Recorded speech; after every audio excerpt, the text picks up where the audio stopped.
Buenas noches, mi nombre es Carlos Castelar, hablo de la ciudad de Cartagena, curso primer semestre de Administración de Empresas en la Corporación Universitaria de Asturias, y en respuesta a las preguntas dinamizadoras de la unidad 1, estaremos dando respuesta a continuación. La primera pregunta hace referencia a qué nos referimos que Colombia es un Estado de Derecho, y podríamos hablar que Estado de Derecho podríamos dividirlo en dos componentes. Uno, que sería Estado, que hace referencia a la organización política, y cuando hablamos de derecho, es el conjunto de normas que rigen el funcionamiento de una sociedad. El Estado de Derecho surge del poder del pueblo. Con el desarrollo del Estado de Derecho surgen las divisiones de los poderes, y encontramos el poder legislativo, que hacen las leyes y control político de la reforma constitucional cuando fuese necesario. Encontramos también el poder ejecutivo, que es quien representa como tal el Estado. Y hablamos del poder judicial, que es quien se encarga de resguardar la Constitución. En la segunda pregunta encontramos una reseña histórica de la Constitución en Colombia, y encontramos que Colombia es un país que se ha caracterizado por una significativa y continua trayectoria constitucional.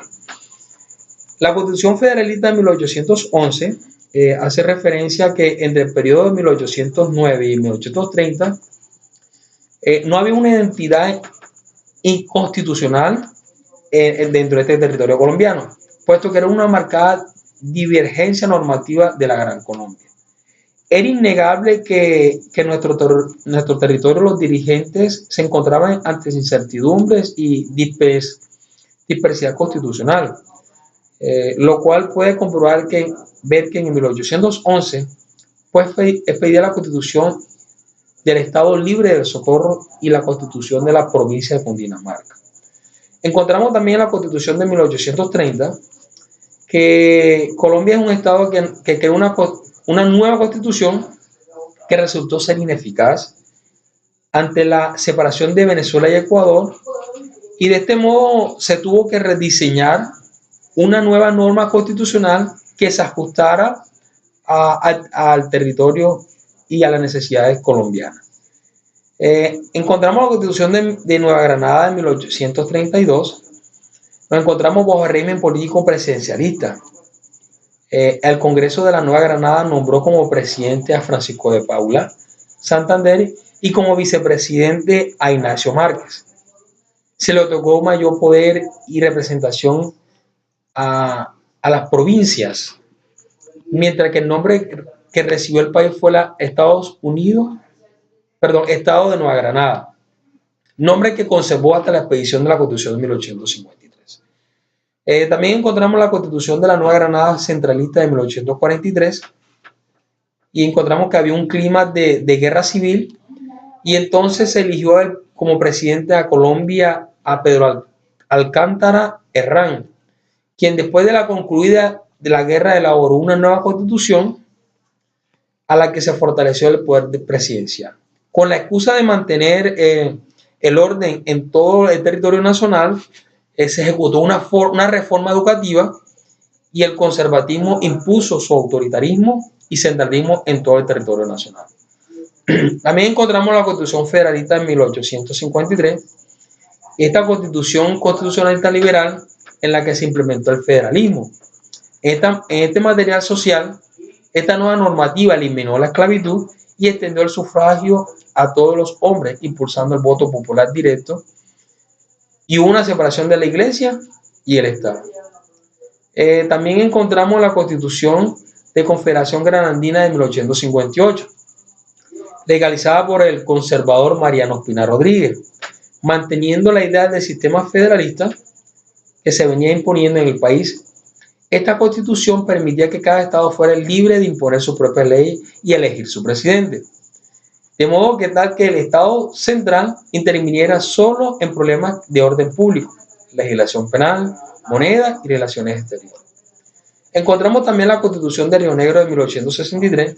En este año se llevó a cabo la Convención de Río Negro, se fortaleció el sistema federal para los Estados Unidos de Colombia, y cada estado podía elaborar su propia constitución. Cada estado podía tener su propio ejército y el mandato presidencial quedó reducido a 2 años, lo cual hizo que el poder legislativo pasara a tener mayor poder que el ejecutivo. Encontramos la Constitución de 1886. Esta ha sido la constitución política con mayor continuidad en su ejercicio que ha tenido el país, impulsada por el movimiento de la regeneración conservadora que era administrado por el presidente Rafael Núñez. Desde la idea de Núñez se buscaba unificar a toda la institucionalidad colombiana y centralizar el poder.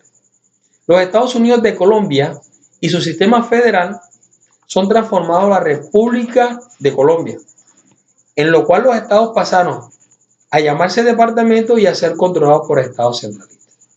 Encontramos un preámbulo de la Constitución Política de 1816. Encontramos los principales cambios que se dieron en esta Constitución. Encontramos el fortalecimiento de la rama ejecutiva con una notable disminución del legislativo. El periodo presidencial fue extendido a 6 años. La Constitución y sus leyes regían todos los departamentos sin excepción alguna. El Ejército Nacional fue fortalecido y de carácter centralizado.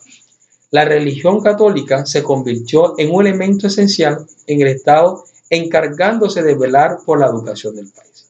Y encontramos la Constitución de 1991, ante la inminente necesidad de cambio de constitución por los nuevos desafíos sociales, políticos y económicos de 1990, teniendo en cuenta la parapolítica, el narcotráfico, encontramos que se genera un movimiento de jóvenes universitarios que se tenían como iniciativa a reformar el marco normativo de la Constitución.